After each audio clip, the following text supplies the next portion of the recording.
Good evening, and we begin tonight with the stunning new developments in that crash in the Alps. 3 Americans among the dead.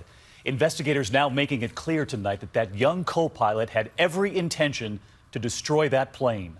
A young man who learned how to fly in Germany and right here in the United States, in Phoenix. This image of him with the Golden Gate Bridge behind him.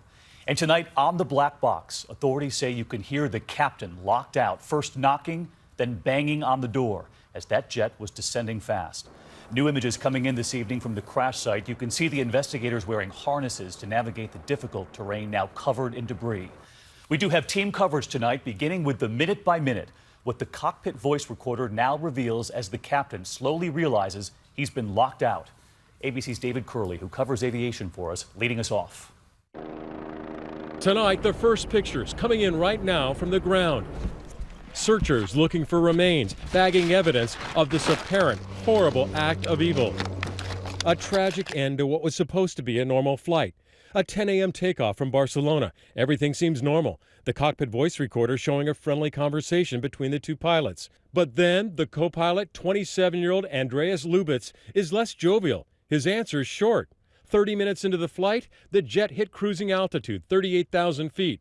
The captain asks the co-pilot to take over, presumably to use the bathroom, and he leaves the cockpit, starting the 10 minutes of terror. Once alone, with the door locked, flight tracking data shows that the co-pilot changes the autopilot, sending the jetliner down toward the Alps. Outside the cockpit, the captain feels the plane descending. He can be heard on the recording knocking on the door. No answer. He starts banging as if trying to break down the door. Silence from the co-pilot. But on the recording, Lubitz can be heard, breathing normally. Seconds tick by, the jet dropping more than 3,000 feet a minute, closing in on the mountains in plain view of the passengers. They are heard on the recording too, screaming in the final seconds before the crash. Our Hamish McDonald is in the French Alps. The French prosecutor says that everyone on board this flight died on impact when it smashed into the mountainside. And now recovery teams are scouring the far side of this top ridgeline, looking for every piece of debris and every possible clue. Human remains airlifted from the scene. Crews still searching for the other black box, which will provide more details about what was happening in that cockpit. What a French prosecutor today called a voluntary act to destroy the plane.